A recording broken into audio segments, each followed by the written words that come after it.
Let me welcome on board Rajesh Palviya on the technical side from Axis Securities. And today we are being joined by Ashi Anand from IME Strategies. A very good afternoon to both of you and thank you so much for your time.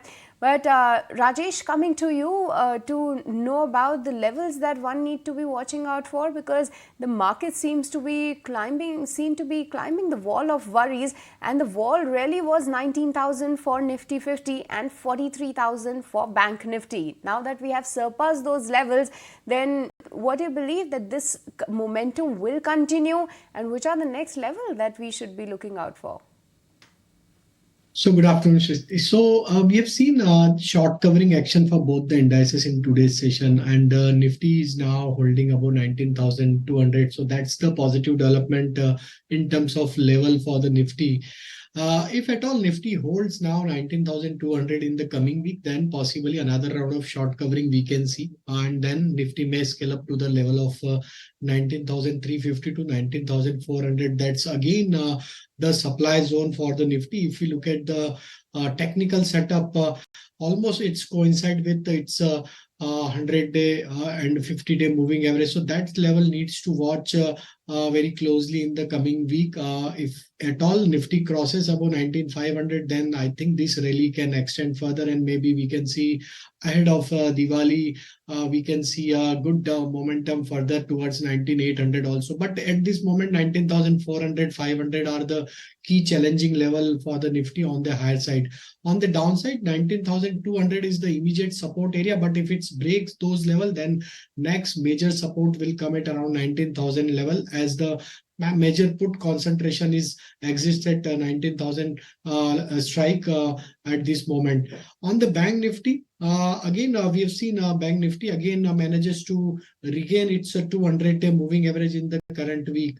Almost 1% gain for the current week for Bank Nifty, and 43,000 is the key level on the downside for Bank Nifty. If at all Bank Nifty holds this level, then possibly some more short covering action we can see in coming week, and upside 43,800 to 44,000 could be the next level for Bank Nifty. That is again the 50-day and 100-day moving average for Bank Nifty.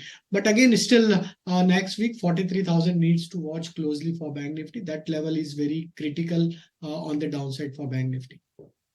Some short covering coming in for Bank Nifty. That's the word coming in from Rajesh. But coming over to you, Ashi, what do you think about the Nifty reality? It was the top gainer this week and it advanced for the 6th straight session. How do you see the valuation stacking up? Even the updates coming in from the companies, they are quite decent. So how do you see any opportunities left in Nifty reality space, especially with the festive season around the corner? Hi, thank you for having me on the call. So we are quite positive about the whole real estate space. It is one of the sectors where we are overweight in our microtrends portfolio at Valcreate. So just if you just step back a bit, right? The strong momentum that you're seeing in real estate today is actually coming off a whole decade of weakness. 2010 to 2020 was really a period where sales growth was very weak. There was hardly any changes in prices. And affordability, which had become very high as it was. So real estate was unaffordable in 2010. As prices of real estate have remained largely stagnant, incomes have moved up and interest rates have come down. Affordability has increased quite significantly. That combined with COVID really increasing the requirement for people, the demand for homes increased quite significantly post-COVID. You're actually seeing a very strong combination of large long-term pent-up demand that real estate companies are benefiting from. And you're seeing this across the board, as in across residential markets, be it NCR, Bangalore, Bombay. Companies are kind of declaring pre-sales numbers which are higher than expected. And we really expect this trend to kind of continue over the coming few years. So real estate is a space we're quite comfortable with over the longer term perspective.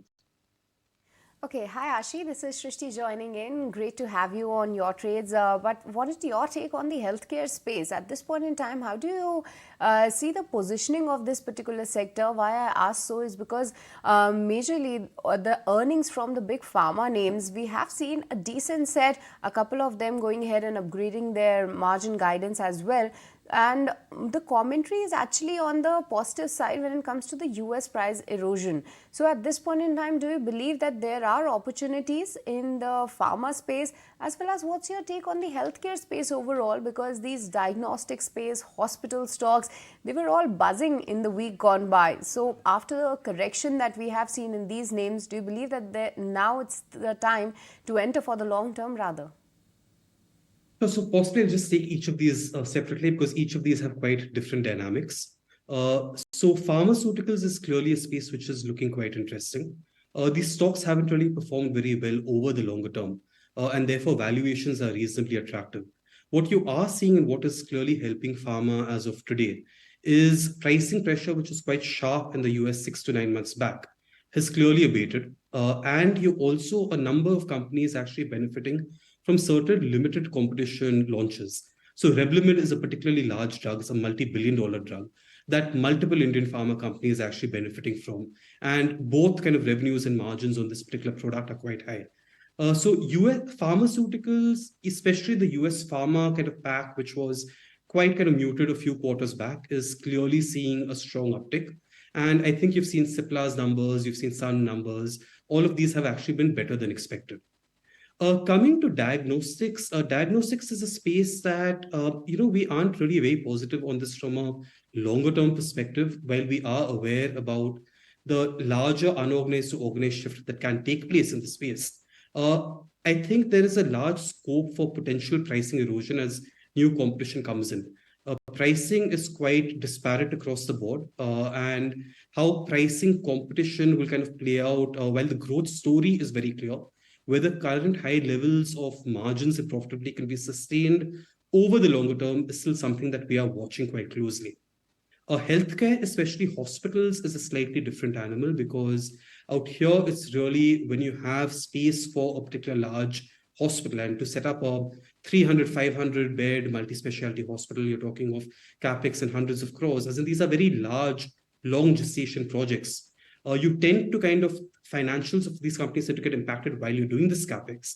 But once you've gone through this capex, you actually go through a period of sustained kind of growth outperformance as utilizations pick up.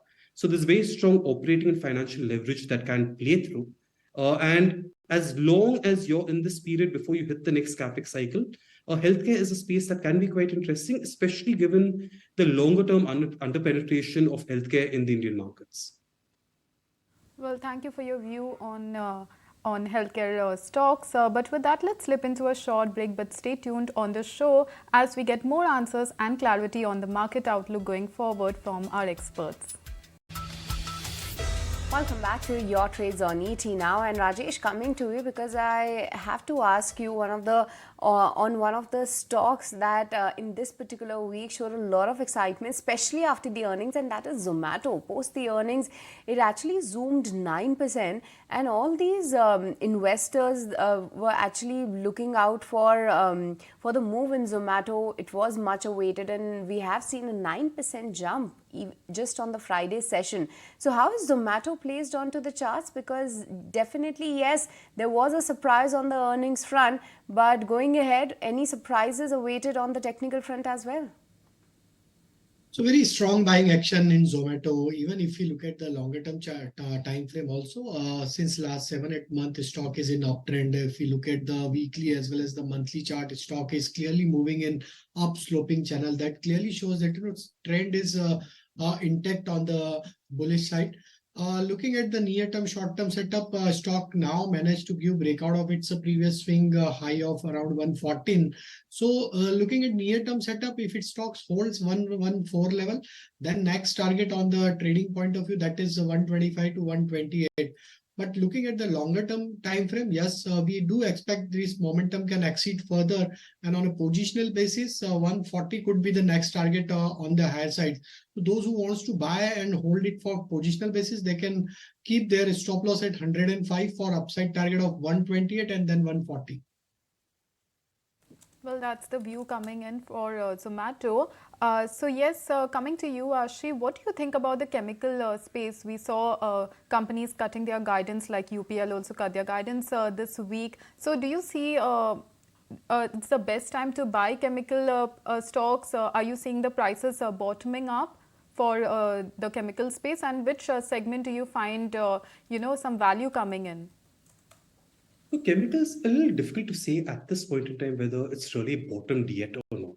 What you're really seeing in chemicals is some form of a kind of a perfect storm. You've had Chinese supply kind of come back in at a time when the global economic kind of environment worsened and demand across a number of segments which use these kind of chemicals actually slowed down quite significantly.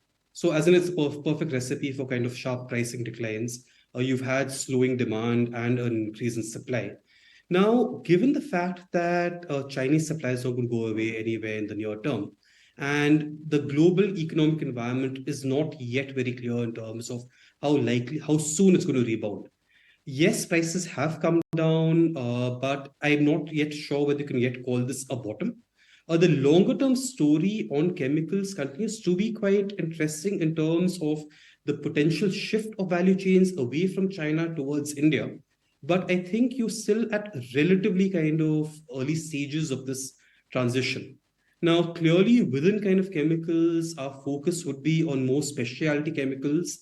The moment you're kind of in the more commodity end of chemicals, Chinese competition can be quite kind of aggressive. You need some kind of R&D to actually have some differentiation in your products to give you the longer term margin sustainability. Otherwise, as we've seen, pricing and margins can be very volatile in this segment, which is not very conducive for long-term value creation. Okay, so that's the take coming in on the chemical stocks. But Rajesh, now coming to you, tell us which are the counters specifically that you are looking out for the upcoming week. So we have seen a lot of buying action in oil and gas space. So first stock is from that segment only, and GAIL is looking very promising. In the corrective move, the stock has taken the support almost from its 100-day moving average, and after a brief consolidation, the stock has given a breakout of consolidation range. Now, stock is trading about a 50-day moving average. Since last two trading session, there is a long built up on the derivative data also. We believe that GAIL may continue furthermore upside. We are projecting target of 135 to buy the stock. One can keep a stop loss of 120. The second stock is from the real estate space. The almost real estate stocks have gained in the current week. The Brigade is looking very promising. If we analyze the overall structure, stock is in uptrend and almost enjoying its all-time high trajectory. Stock managed to give breakout of last 4-month consolidation range. And looking at the breakout with the volume action, we expect that Brigade can continue furthermore upside towards 715, 720 kind of level. So one can buy Brigade with stop loss of 645. And the third stock is Godrej Consumer and Product. Stock was in downtrend. If we analyze the daily setup, stock has given a breakout on the falling trend line. Now stock again managed to give breakout above 50-day moving average. Looking at the data setup, long built up was there. We expect that Godrej Consumer, Godrej CP can continue furthermore upside in coming week towards 1060. One can buy with stop loss of 1000. Well, thank you for your views, both Ashi as well as Rajesh. Thank you for sharing your outlook going forward for the market. Well,